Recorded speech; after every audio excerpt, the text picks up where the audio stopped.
bringing you up to date on all the action from a busy weekend of women's soccer. This is USL Super League Game Week on SiriusXM FC. Welcome into Game Week on SiriusXM. Joined as always by my co-host, Marion Crowder. I'm Anna Witte. Well, every single week we chat about the inside scoop in the Super League. We talk with coaches and players and chat about the games happening in the upcoming weekend. This week in particular, though, we are diving into the breakdown of the awards for the month of February, bringing back the Super 5 Showdown, and of course, talking to Spokane goalkeeper Hope Hisey. But before we dive into it all, Marion, what's up? We were talking a little bit before offline. I've gotten to gardening in the off season. I've been building my garden bed. I've been doing my research, and I'm excited to start growing. Are you interested at all? Is that, I'm not. And in fact, this is how I feel like, for those of us our show's still relatively new. We've probably got new people tuning in every week. If you've never met Anna and myself, we work extremely well together, but we are polar opposites on quite a few things. One of the things being how we thought we would introduce this show. So Anna is excited about her gardening, just to make sure everyone's clear. She's talking about growing actual produce, not flowers. Correct. So she is like Martha Stewart, that is on the vision board for 2025 and beyond. I, however, was in the shower thinking about, it's baseball season, right? We've got spring training games happening, and I feel like it's time to dust off the age-old debate of if you're at a ballpark, hamburger or hot dog.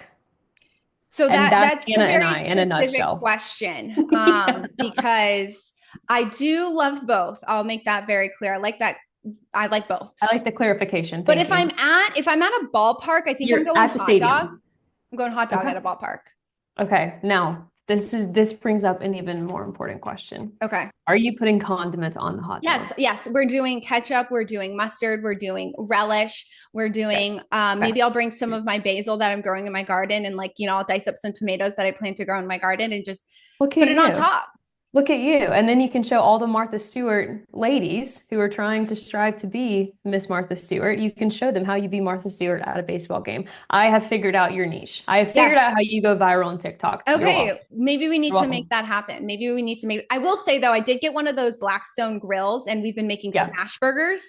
So I'm still a huge fan of burgers, but I think that's more of a home at a cool restaurant, less of a ballpark situation. Do you like cheese on your burgers? Are you cheeseburger gal or cheeseburger for sure? Okay, are you? Okay, good. Yeah. Oh yeah. See, that's how Anna and I we work so well together, because at the core, right, the important questions are all the same, but our thought processes of how we get there a little different. Well, you didn't answer. Are you a hot dog or are you hot dog? Hot dog if I am at a baseball stadium, I am getting a hot dog, and I swear on my life, if you would have said that you were going to eat that hot dog plain, I would have hit leave. I would have left this meeting. Wait, have you ever seen that video on YouTube of, I think it was Katie Nolan went to a ballpark, and every single inning they had to eat the number of hot dogs and drink the number of beers. So it was first inning, 1 dog, 1 beer, second, third, fourth. Dude, it was nuts. Were they allowed to leave the game? Because I would have been all right, 3 is probably my max. No, I think they made it to 8. They were like dogs, man. No pun intended. I don't know how they did it.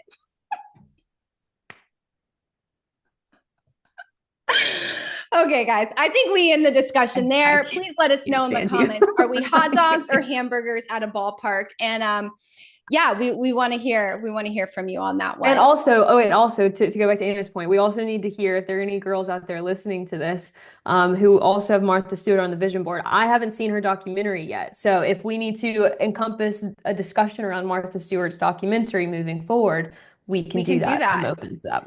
I think you also need to read the Ina Garden book, because that also has been a huge piece of my, getting into asking the a lot. Space. Summer house. Okay, that's Martha fine. Stewart. We'll start small. Reading a book.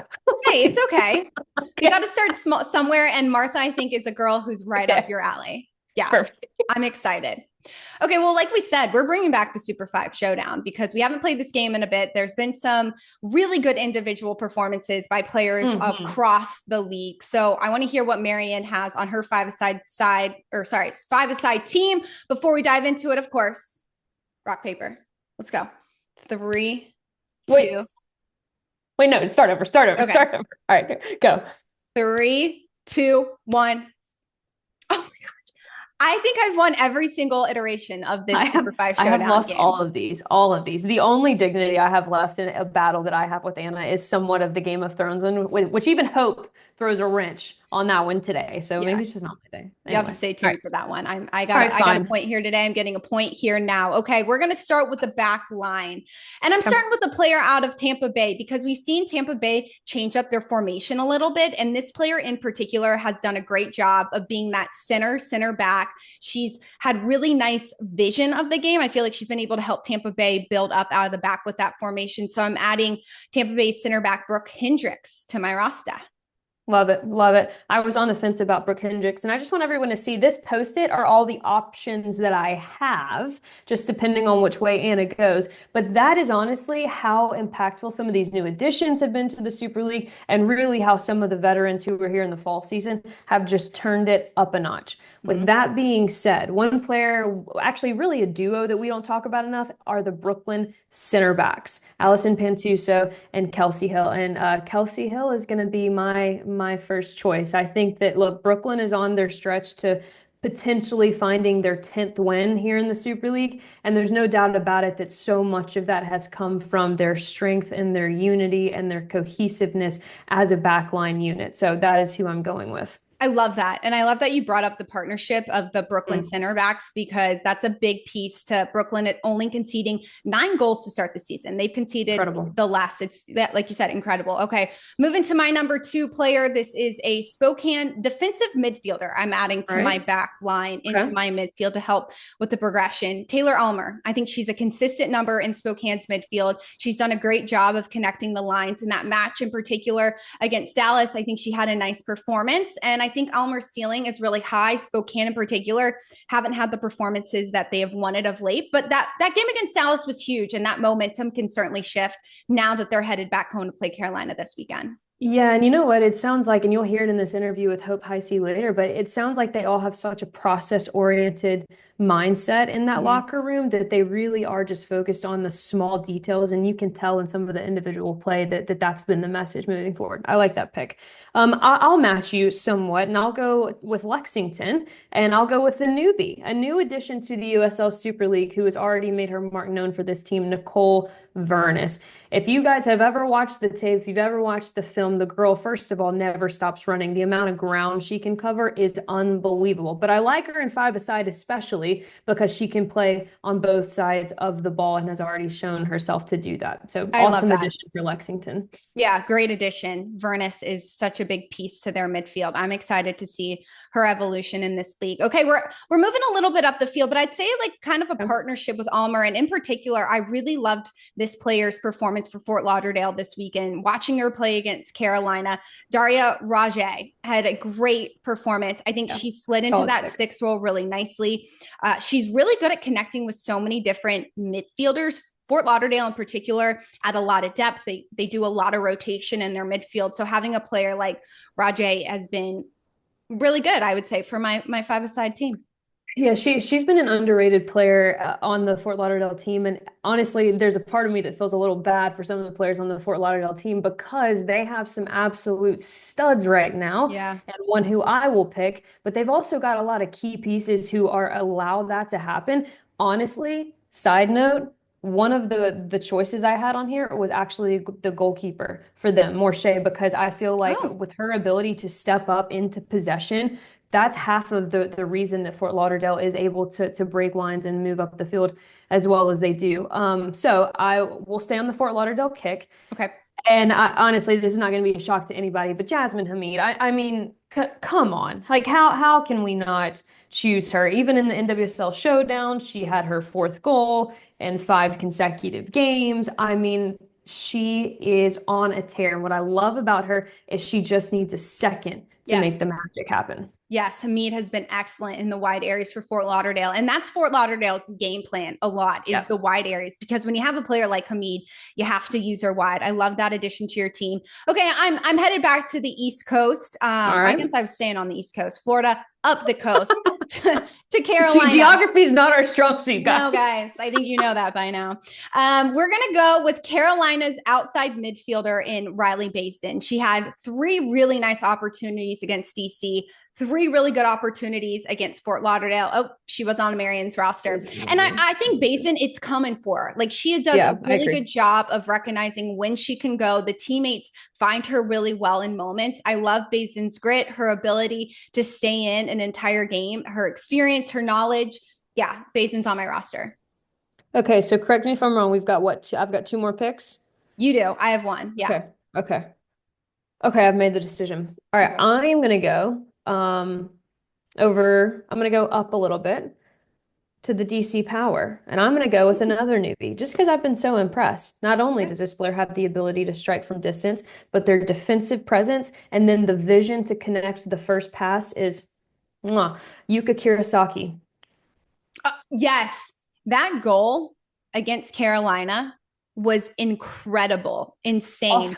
I think we need to talk about that goal a little bit more. Go off. Yeah, I feel bad for people having to vote for goal of the month this month. I mean, we have seen some absolute bangers. Yuka Karasaki's, Mackenzie Plucks, Emma Yaskinik. I mean, there have just been some incredible strikes from distance. And yeah, so obviously that put Yuka on our radar, but just watching her ebb and flow throughout the game, I mean, she is going to be such a special part of that team moving forward. Yeah, for sure. Wow, that was an incredible goal. Okay, last one for me. I'm going to stay in that consistent line of thinking, new players to this league who have really impressed. And Dallas's Lexi Missimo has really impressed. Her first 4 minutes on a Super League team, she scored a goal. I think she's a player who has obviously a really high ceiling in this league. She can run for days. She has the ability to track back defensively. And on a 5-a-side team, you have to have a player who can score bangers. So that's Missimo for me.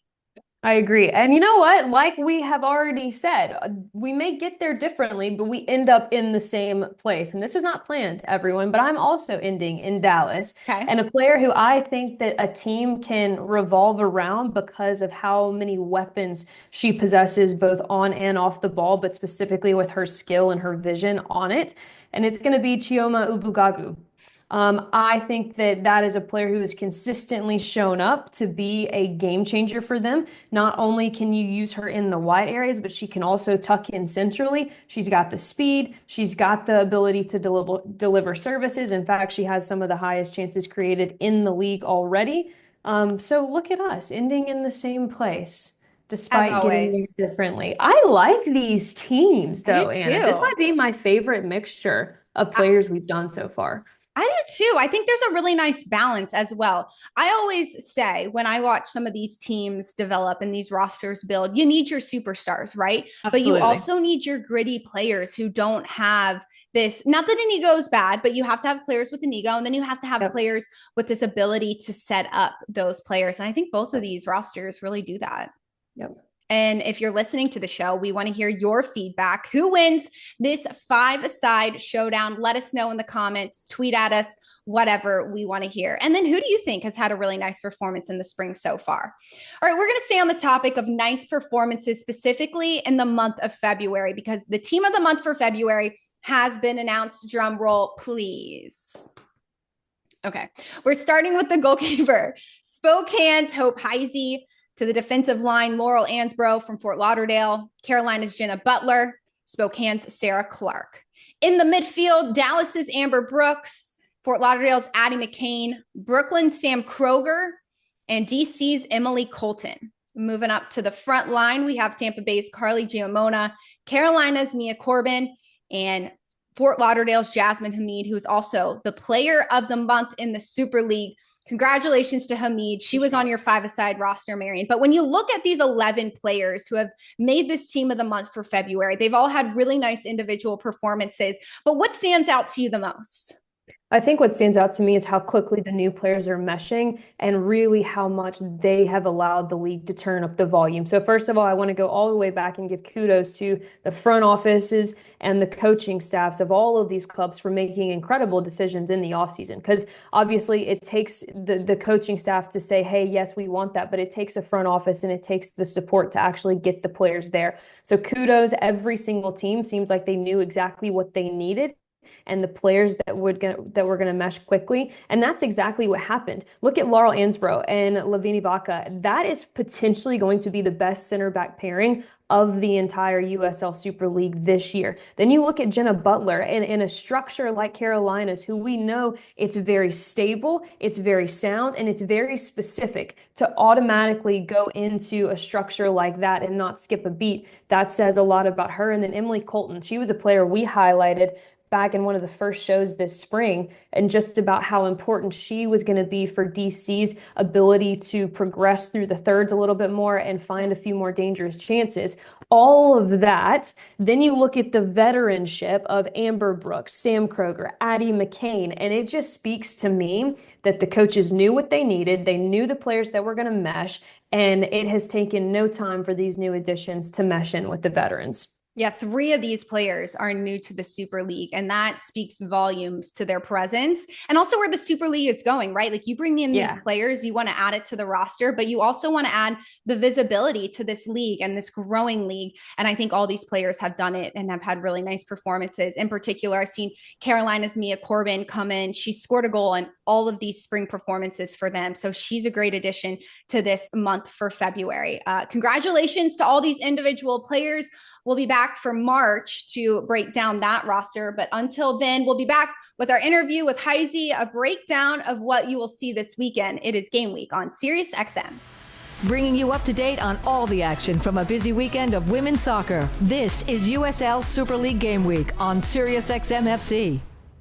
Welcome back to Game Week on SiriusXM. We had some really fun interleague matchups this past week. It was Fort Lauderdale taking on Gotham last Wednesday. It was only a loss 2-1. Fort Lauderdale scored off a set piece, and they really used their depth in the midweek because Fort Lauderdale wanted to use their real stars or starters rather against Carolina that following Sunday. And then Tampa Bay tied Gotham 1-1 Sunday evening. The game actually ended in PKs where Gotham won it 4-2. However, Schulte Brown started her best 11. It was a really nice performance and really tight score lines for both of these games. Marion, what do you take away from these results from the interleague matchups? I take away 2 things. And the first one is going to be depth for Fort Lauderdale and Tampa Bay, and kind of goes into the segment we talked about previously, these new additions really making the mark and also challenging the veterans to a new level. Yeah. I mean, if you look at the stats of that game, Fort Lauderdale lost 2-1, and they lost on box defending. But Jasmine Hamid, the star that is supposed to scored her 4th goal in the 5th consecutive game that she's played in, and they had not only different players starting in the field, but they also challenged Erin McKinney, a new goalkeeper, to start, who was called upon early and often and came up big time. And then at the half, if you're Fort Lauderdale and you're able to sub in players like Lavini Vaca, Laura Ansbro, Gordon, it just speaks to the depth to not only this Fort Lauderdale team, but then you look at what Tampa Bay did, and they did the same thing, just role reversal, right? So they started their best 11 in Parker Goins. We knew that once she got going, it was going to be hard to stop her. So she got their goal in the 15th minute. And then the second part to all of that is kind of exactly what you would expect. And I was looking at some interviews and I was reading some quotes after the game, and the 2 words that kept popping up were coexistence and growth. And I think that's exactly what this is. There has to be coexistence in this professional game. There's no reason for it not to be there, because all it's going to do is grow not only the women's game, but it's going to grow these individual players. It's going to grow front office relationships. It's going to grow player development. It's going to grow coaching development. All of these things can't be possible if you don't first coexist. So the fact that this even happened, to me, speaks volumes to where I think this partnership can continue to go. I spoke with Carolina's head coach, Philip Hull, before the match against Fort Lauderdale, just about these interleague matchups. Does Carolina have any plans for this? And he didn't say anything specific, but he did say that he's hoping that the Super League and the NWSL can find ways to differentiate themselves, because they are different leagues and they do offer different things for women's professional players. And he's hoping that this grows both these individual leagues to a place where they're just having no ceiling. Like, we don't know what the potential is. And he was like, if you had asked me 5 years ago, if women's soccer would be where it's at today, I would laugh because Yeah. it has grown so exponentially. Like the fact that we have this show on SiriusXM, that there's a voice to speak about women's soccer and the growth of it and these amazing individuals is kudos to both these leagues. I think this is a really nice place to start. And we did talk about on last week's show, Marion, you brought up a great point. You'd like to see an open cup between the NWSL and the Super League. Well, I would love to see the same thing. And Poole even said himself, like, I would love to see Super League find itself to qualify for CONCACAF Gold Cup, CONCACAF Championship, these big tournaments throughout the season that the Super League can have that exposure in. I couldn't agree more.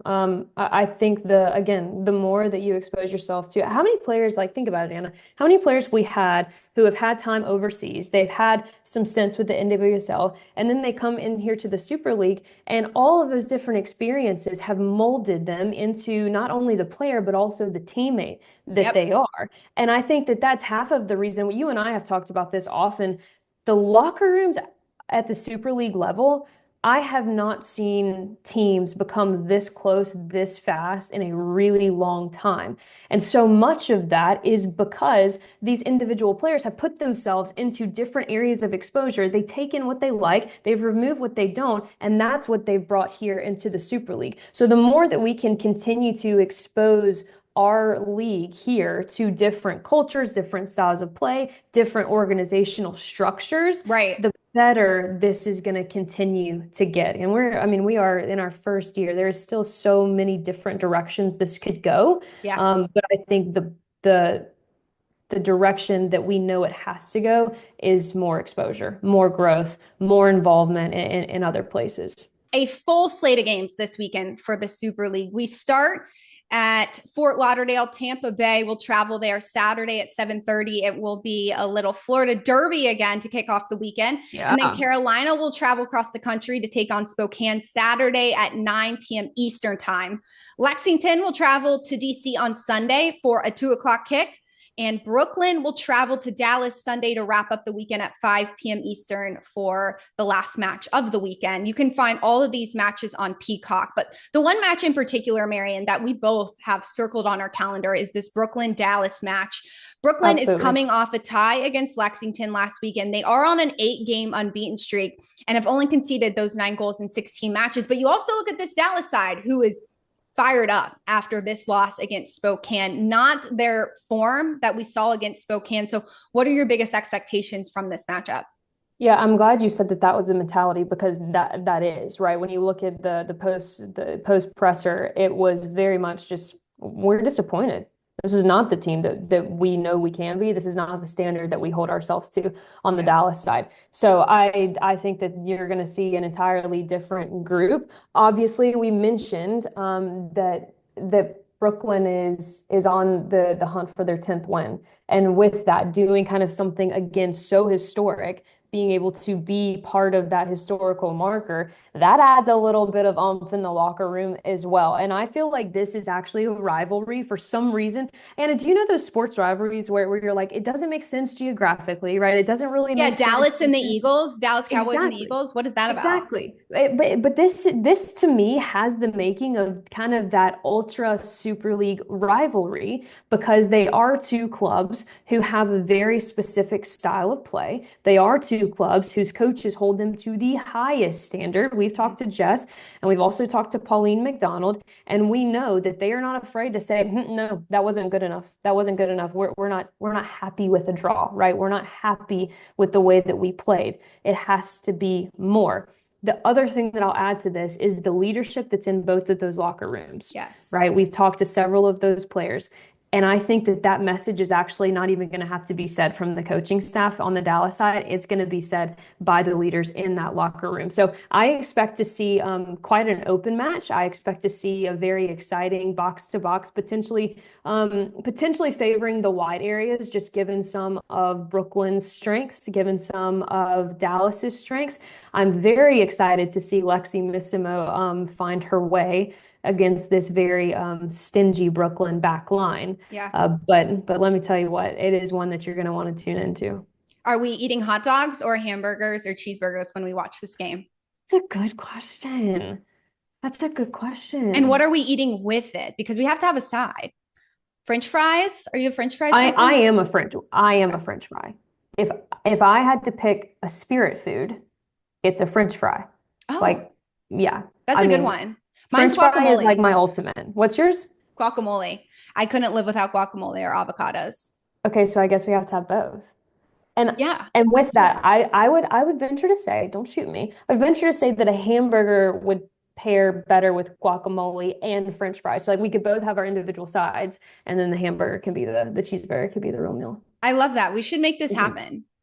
We should make this happen. We can have watch parties, virtual watch Yeah. parties, and Virtual we can watch host parties all of for the sure. Super League fans. We're fingers crossed we won't have to have a virtual watch party forever. Hopefully we can come to a town near you to chat more about the Super League because we got some fun matchups. And you and I are about to get back in the booth. So don't go anywhere, people. This is not the only place that you'll get to see me. No. We're about to get back in the booth to call some of these as well. You lucky, lucky people. Yeah, a lot of exciting things to look forward to. Make sure you tune into all of these matches on Peacock this weekend. Will be a fun slate of games. We got a really fun interview coming up. Spokane's goalkeeper, Hope Hisey, joined the show. She talked about her thought process just at 23 years old. Her mentality in this game is so wise. You don't want to miss it. Honestly, you'll learn a lot. This is Game Week on SiriusXM. Bringing you up to date on all the action from a busy weekend of women's soccer. This is USL Super League Game Week on SiriusXM FC. Welcome back to Game Week on SiriusXM. We are now joined by Spokane goalkeeper Hope Hisey, who has been named goalkeeper on the team of the month for February. So Hope, congratulations. That's a huge award for you. I think we're breaking news right here. Are we not? Yeah, I did not know that. Wow. It was like, oh, me? Yeah, no, Hope, you. I think your performance specifically against Dallas, you kept the clean sheet, a win for your team to start the spring season. What was the big emphasis for Coach Johnson and this team in that break? Yeah, I think we needed a reset. We had known that we played a lot of really tough, tight games in the fall that didn't seem to go our way. And so honestly, you can't bet on luck to just come onto your side. So, we worked really hard in the preseason that we had about refining the small details and really making sure we were all on the same page, so that when we come to those critical moments at end of game situations that we're all, fighting towards common goal. And I feel like that showed in Dallas. We all felt fluid and, on the same page, trying to see that game out. And it ended in the result that we wanted. And hopefully even more to come. Hope for you specifically, as we just, broke some incredible news. First of all, congratulations. It's been such a joy to watch you, an incredible college career. But as we've had several players on this show, there's no secret that it's a different level, right? When you get to the professional game. So for yourself, what has that been like making the transition into the pro game?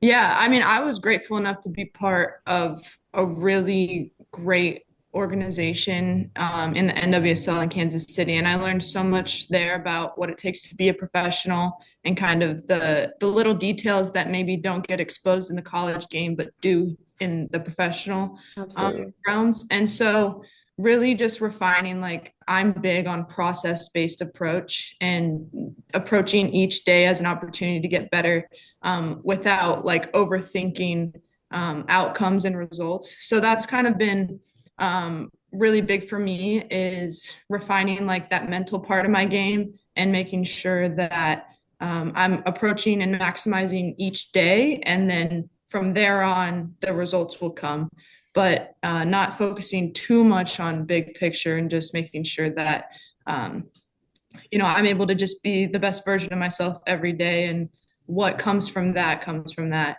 So what a wise outlook. Yeah, you're only 23 years old, and the fact that, and I know goalkeepers, the mindset is to, make sure that you're mentally healthy and taking care of that. But kudos to you of being there at this point in your career, because you're still at the beginning, of I would say the first year of your career. You were drafted last January to Kansas City, where before you played your college ball in Arizona. Now you come to Spokane, where you've gotten 8 matches underneath your belt, 8 starts, 4 clean sheets. What has reps done for you in your career this early on? Yeah, I think for me, I kind of like I didn't know how things were going to go when I first came here. But kind of my whole mentality, again, like I said, was how can I make sure that each day I'm putting in the work to become like the best version of myself, not only as a player, but like as a person, as a teammate, even in my limited amount of time playing professionally, but as a goalkeeper, you're in a leadership role. So how do you embrace Sure. that as a rookie? Because like you said, like I still consider myself a rookie. This is like my first year playing. So I've kind of just like my sole focus has been on that so that like when I think about the clean sheets and all of that, that's not necessarily the goal. The goal is how can I like maximize my potential as a person and a player every single day. And then when I get on the mat, like get on a match day, I let the muscle memory from the trainings, from all the reps that I'm taking in practice, that takes over. However the game goes, and then we reset the next week and we just work every day to continue to get better.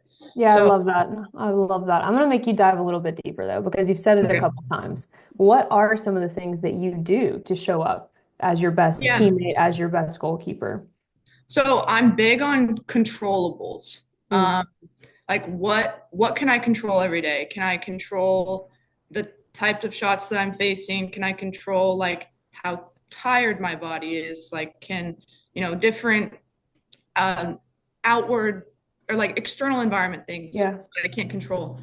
But then anytime something maybe is not going my way or I'm in a training session and I'm not really feeling myself, I just zero back in and I think, okay, what can I control?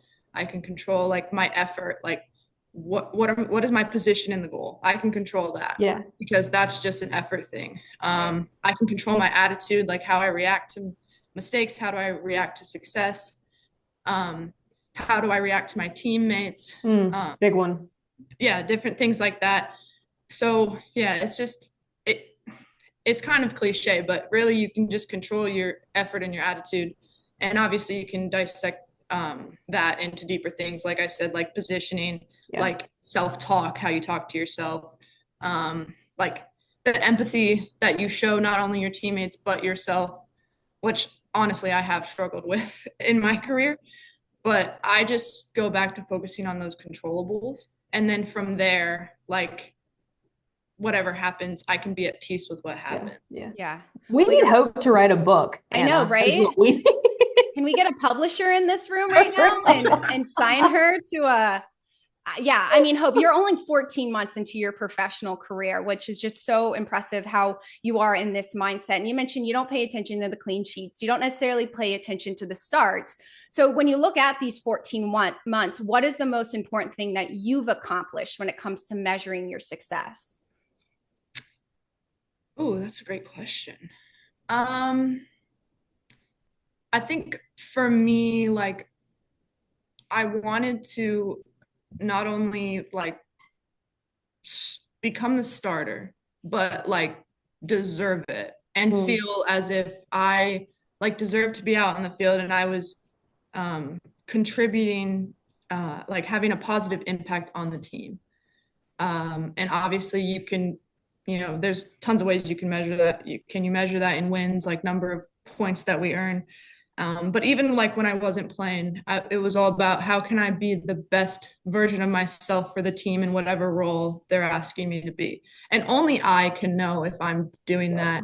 Like other people can't really measure that. So I think for me, what I'm most proud of is any role that I've been asked to play since I've been here. I feel like I've tried to maximize that to the best of my ability. So like when I wasn't playing, I felt like I was the best I could be in that role. And now when I am playing, I'm continuing to strive to be the best that I can be in that role. Yeah. And it's not a very like measurable thing, but Okay.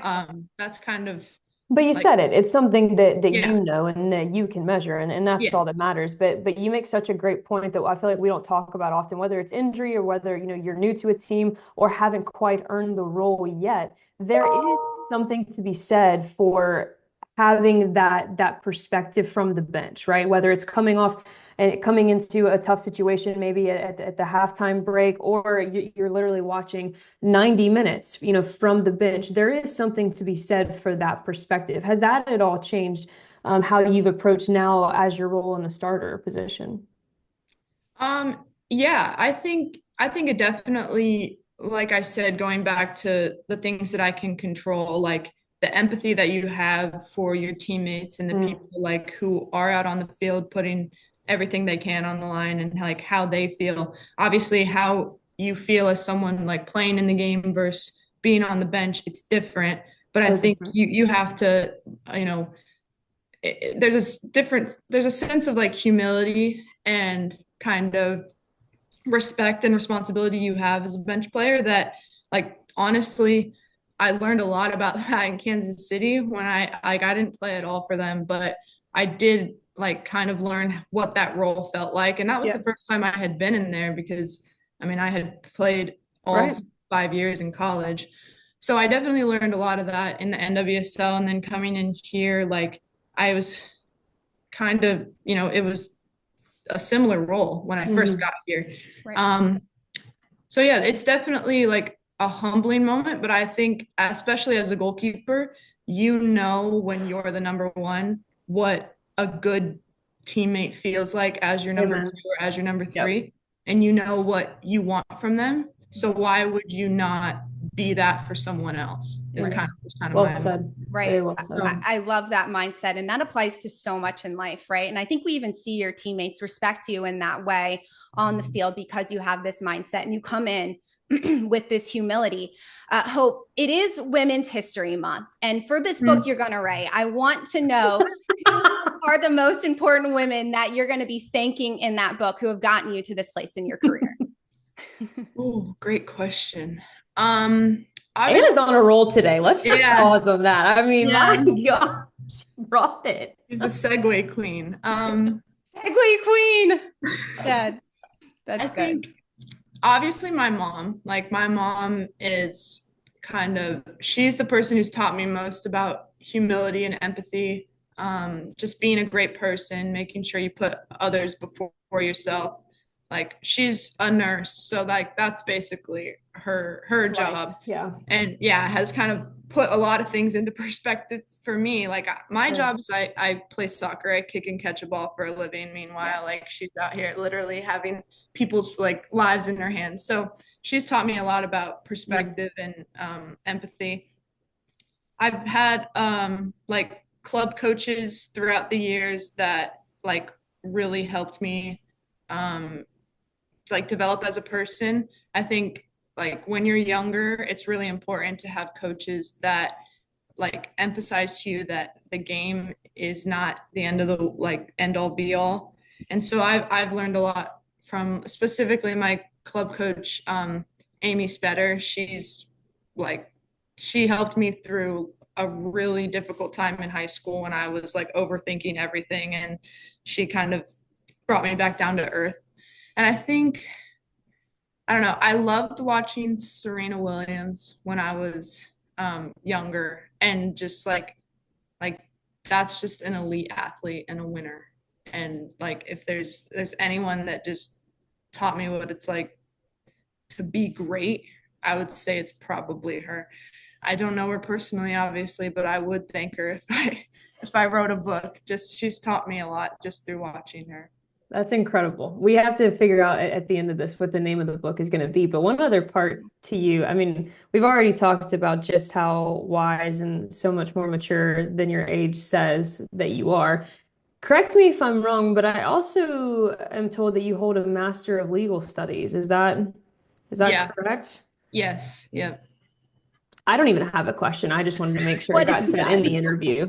Like, honestly, congrats to you. Not only are you the goalkeeper of the month for February, but you're also, just to remind the people, a Master of Legal Studies. So that's so impressive, Hope. Oh my gosh. Well, I got to ask a question about more sports that you do play, because you went to Hawaii during the break. I saw you playing some golf. You talked about it a little bit before we recorded. So what kind of a golfer are you? Like, what are we shooting these days?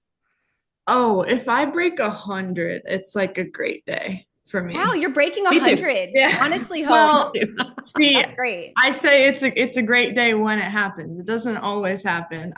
From what you were saying, and I went golfing in Hawaii, and I really wanted to break 100, and I shot 103, and I was devastated. But hey, you were in Hawaii. You couldn't be that devastated. Hey, you know what? You're right. You're right. Wait, I gotta know, did the 103, was that towards the end of the round? Like, did you think that you had a chance? Was it like a clutch moment that, Hope? Yeah, Hope. It was like a lost ball. Yeah. That hurts. That hurts. That's tough. When you just, I understand that. Well, you're from Arizona, and like Arizona is known to have some of the best courses in this country. What is one that you've really enjoyed maybe hitting up? My dad is a member at Stone Canyon Golf Club. It's in Tucson, and I love like desert golf is so cool to me. You definitely lose a lot of golf balls playing desert golf, but the course is really like well maintained, and it's in like a cool part of like my hometown where on some of the tee boxes you can like see the whole city, which I think is really cool. That's insane. Yeah. That's insane. Everything about you is super impressive, but one last question that we have to ask you, and that we're asking everyone: are you a reality TV fan or no? I'm not anti, but I can't say that I like watch it consistently. Did you watch Game of Thrones? I did not watch. Oh my gosh! Well, Hope can't come back. I don't know if Hope can come back. Marion, can I take this as a win? I mean, you didn't lose. You didn't lose. Maybe we tied. We hope we're in this battle right now. I'll let Marion explain it. Yeah, so we're doing this this like internal battle. I am not like I have not ever gotten into reality TV. Mm-hmm. So Anna's making me watch Summer House, and she let it slip that she's never watched Game of Thrones, which in most people's mind, not yours, obviously, Hope, is a sin. So you have now given Anna her first win of the last 3 players that we've asked. So congratulations, Hope, for putting Anna on the board. We're all excited that she's here. You're my new favorite. Mackenzie Cluck let us down. Mia Corbin let me down. Who was the first? Oh, Carly Giomana. Yeah. But Hope, you're coming through, so I appreciate this. What are you watching? I guess what are you tuning into? Oh, right now I'm watching Severance, and same. Yeah, that's good. I love that show. So are the Brooklyn girlies. So that's a little common thread, and all the Brooklyn girls are watching it too. And the White Lotus.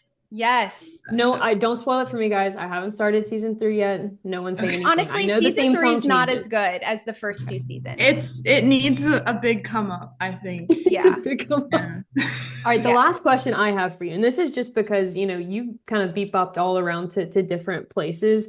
Arizona and Spokane are completely different places. Yeah. What's been the coolest thing about moving and exploring to a place like Spokane?